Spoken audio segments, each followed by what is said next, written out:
bonjour, nous voici avec une deuxième interview ce dimanche matin. Donc nous sommes en compagnie de Séphir. Bonjour. Et bonjour.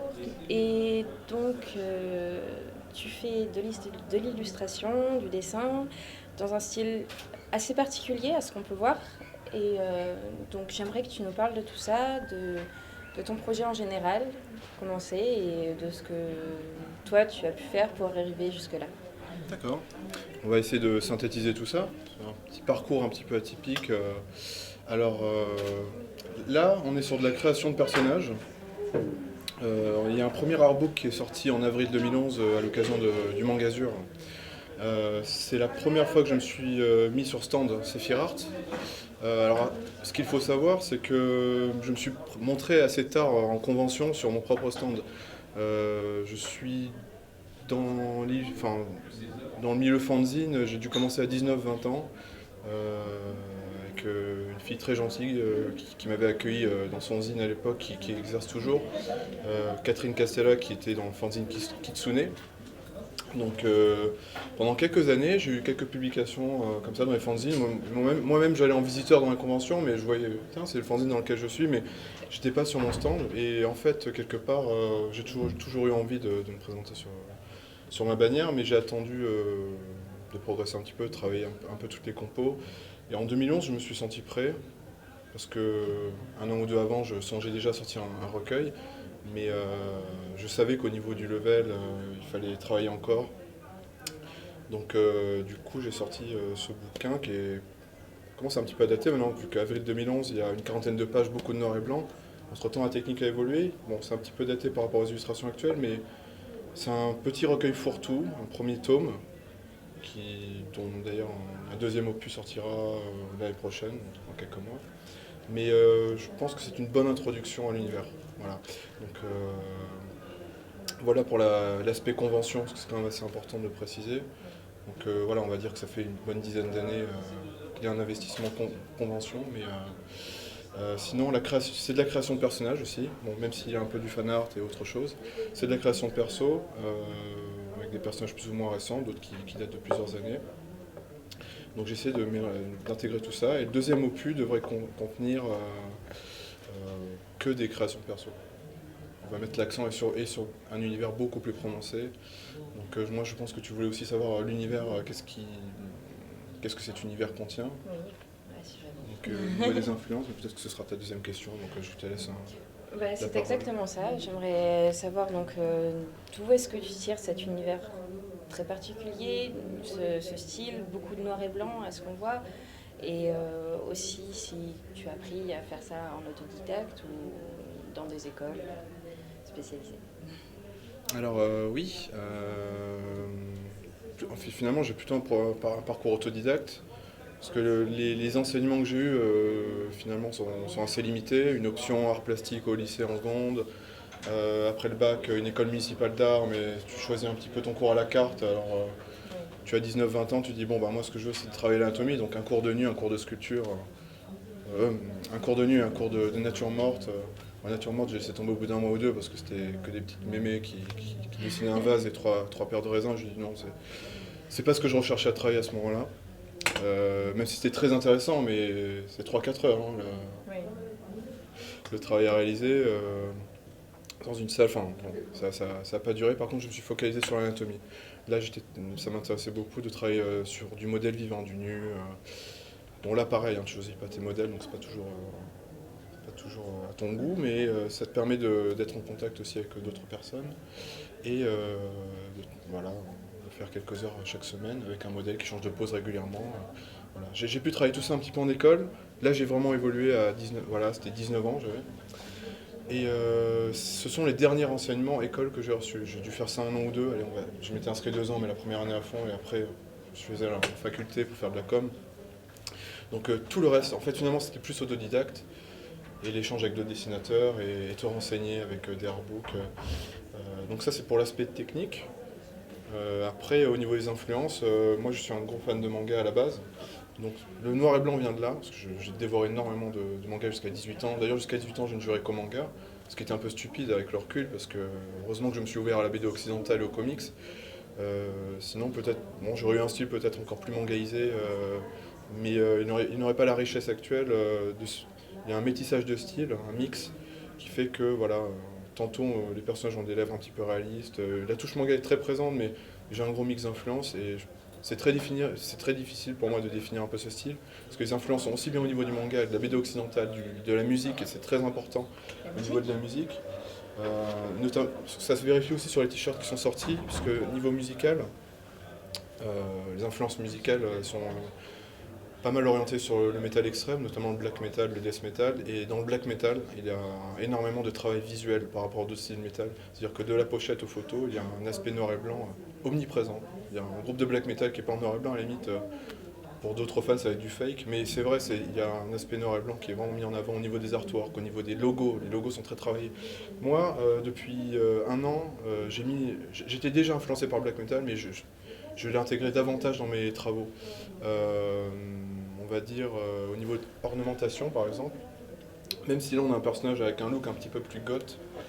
Euh, bon, là, on voit pas trop, mais il y a une recherche au niveau ornementation, notamment sur le deuxième, plutôt, celui-ci c'est pas trop représentatif, mais celui-ci par exemple est un personnage méchante typique, hein, avec son prénom dessiné façon logo black metal. Si tu... C'est vrai qu'on l'imagine très facilement Alors sur une jaquette. je sais pas si pour toi c'est lisible après, hein, mais moi j'ai fait en sorte que ce soit lisible, les vrais... Noctis, voilà, c'est son prénom. Et les logos de black metal, généralement, ils sont illisibles. C'est des calligraphies comme ça, mais encore plus fouillées, tu comprends rien, mais c'est fait pour. Et moi, je voulais justement trancher. Le Y fait une croix inversée, les serpents viennent se mélanger au lettrage. Tout ça, c'est de l'influence black metal, mélangé à un esthétique un peu gothisant, on va dire, entre guillemets. Voilà, un mix de tout. Bon, là, j'ai voulu mettre l'accent. Les t-shirts, ça représente pas mal ces influences-là. Surtout que au niveau du fabricant, j'ai préféré passer cette fois-ci par un fabricant de deux t-shirts, mais un fabricant qui gère le merchandising de groupes metal assez connus, donc en Allemagne. Donc tout était assez cohérent pour moi. Je voulais absolument avoir non seulement les influences, mais en plus, voilà, là j'ai réussi à trouver le fabricant. Là, c'est un ami, Aldébaran. Aldébaran qui est guitariste de Dark Hold, qui est un groupe de black metal français, qui monte de plus en plus. Voilà, qui est assez médiatisé. Il sort là son deuxième album, donc, voilà, qui m'a permis de trouver le fabricant qui gère entre autres le merchandising de Death, de Malévolente Création, de Sinister, voilà, un fabricant de merchandising sérieux et qui a pu voilà, restituer les illustrations comme il faut. Et là j'en suis très content parce que c'était pas évident de faire une sérigraphie de t-shirt avec autant de détails. Donc voilà. J'espère avoir un petit peu synthétisé tout ça. Il y a beaucoup de choses à dire, mais je pense sur quelques points. Et du coup, est-ce que tu aurais peut-être cette envie du coup de faire du dessin pour des groupes de métal aussi? Si ça se présente, pourquoi pas, pour des logos ou quoi. Donc pourquoi pas, à voir, à étudier. Je sais que j'avais reçu une ou deux propositions à un moment donné, je ne m'étais pas trop aventuré là-dedans, mais peut-être que ça se présentera. Peut-être que ça se présentera. Mais bon, je sais qu'il y a des gars qui sont vraiment spécialisés là-dedans. Moi, ça se peut, je sais le faire après, mais je reste dans l'illustration. Et justement, est-ce que tu aimerais continuer vraiment dans l'illustration tout du long et peaufiner ton travail de ce point de vue-là? Ou peut-être aussi à un moment partir sur quelque chose de plus scénarisé, quelque chose, enfin vraiment un petit bouquin, DVD, quelque chose dans ce style-là? Oui, non mais je la sentais venir cette question parce que depuis que je fais des conventions, on me pose souvent la question est-ce qu'il y aura une BD avec ces personnages parce que, voilà. Donc je m'y attendais et du coup je m'étais un peu préparé psychologiquement à te répondre. Oui, alors je pense que les gens posent cette question parce que bon, déjà le style BD, manga, on imagine directement un petit peu des backgrounds et des histoires autour. Alors oui, ce sont des personnages de projet. La base c'est ça, c'est de créer des personnages qui seront inclus dans un même projet. Mais on va dire que en illustration, j'arrive à raconter un certain nombre de choses pour l'instant. Donc moi j'en ai quelques-unes parce que c'est des tirages sur A3. Quand tu voilà, un des personnages qu'on a vu sur le t-shirt, par exemple, sur cette illustration, je n'ai dévoilé aucun background sur le net, mais les gens quand ils voient cette illustration, il voit un même personnage, deux facettes d'un même perso, une possédée et une en état normal. Là, il voit, bon, elle c'est Easy, là il voit Albéric, Albéric avec des cheveux longs et Albéric actuel avec des cheveux courts. Ils n'ont aucune info hein, sur les persos, mais finalement, ils peuvent s'imaginer que voilà, il y a quelque chose, un background. Bon, moi, oralement, en convention, quand j'ai un échange ou sur le net, j'échange un petit peu avec les fans. Voilà, je leur dis voilà, ben, Albéric dans le passé, c'est un mec, un guerrier, un sorcier beaucoup plus maléfique et chevelu et encore beaucoup plus dark que l'actuel. Je vais pas plus loin, mais il y a un background derrière. Donc que je dévoilerai dans un deuxième, pas dans le deuxième bouquin, parce qu'il sera encore orienté à artbook et illustration, éventuellement dans un troisième, mais les backgrounds seront dévoilés. Et j'ai des storyboards sur lesquels j'ai travaillé, 4-5 pages, en mai dernier. Je les ai pas repris, je les ai mis de côté. J'aime bien laisser mûrir mes travaux en général. Et les reprendre un peu plus tard, attaquer autre chose. Je n'aime pas faire tout d'une traite. Je le fais d'une traite quand je suis sûr. Mais quand j'attends, j'ai des idées qui viennent s'ajouter. Tiens, une petite idée d'ornement, un œil par là. Je vais ajouter une touche bloc par ici. Et hop, on arrive à composer. Enfin, en prenant le temps. Moi, je travaille un petit peu comme ça. Donc parfois, il y a des illustrations, elles attendent 6 mois avant de voir le jour entièrement. Mais je sais qu'elles ont mûri et que j'ornemente et j'agrémente de différentes manières. Bien sûr, à côté, j'aurais travaillé d'autres choses, mais voilà, je laisse mûrir tout ça. C'est pareil pour les backgrounds, je les alimente au fur et à mesure.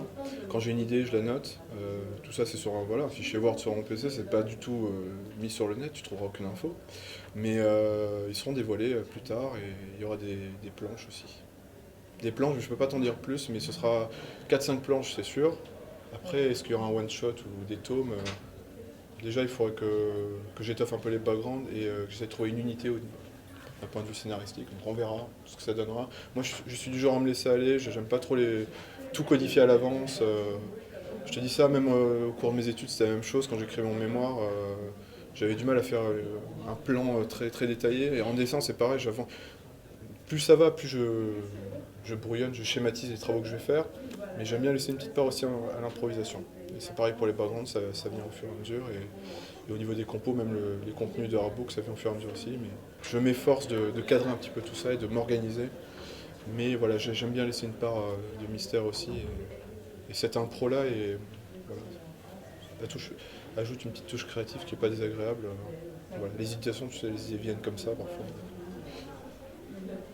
C'est un petit peu confus ce que je dis, mais c'est difficile, je m'éparpille un peu, mais il y a beaucoup de choses à dire et synthétiser tout ça sur une petite interview, c'est pas évident. Mais bon, j'espère que ça répond un petit peu. Je pense que ça donnera déjà un petit peu idée de ce qui va pouvoir se faire dans le futur et de ce qu'on peut attendre par la suite. Et du coup, je me demandais, avec tous ces personnages, est-ce que tu as vu déjà apparaître peut-être des fanfictions autour de ces personnages ? Ou est-ce que tu n'as pas spécialement cherché à savoir Je ne suis pas posé la question en fait, mais je pense pas qu'il y en ait. Mais par contre, ce qui me ferait plaisir, c'est que des personnes se cosplayent. Je pense que ça me ferait drôle si je voyais ça un jour. Mais bon. Un jour, une personne fait ah tiens ce perso, je verrais bien en cosplay. Je fais ah, bon bah si tu veux. Bon enfin, je sais que ça se fait un petit peu, mais voilà.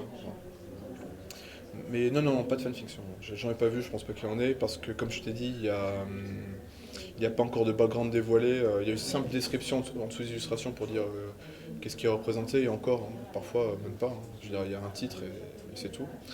Donc peut-être à l'avenir, s'il y a matière, c'est des gens. Non, c'est pas. Je ne sais pas présenter. Et là, sur cette affiche en particulier, il y a aussi l'utilisation de la couleur. Oui. C'est assez rare, il me semble. Est-ce qu'il y a une raison particulière à ça Alors, c'était rare il y a 2 ans, un an, il y a 1 an, 2 ans, allez, 2 ans, quand le premier artbook est sorti, c'était rare. C'était bon. Enfin, même, je pense que Sephirart, au début, c'est construit sur le noir et blanc. Après, c'est juste lié au fait que j'avais plus d'aisance dans le noir et blanc, parce que depuis que j'ai 15 ans, je me procure du matos, quitte à me ruiner.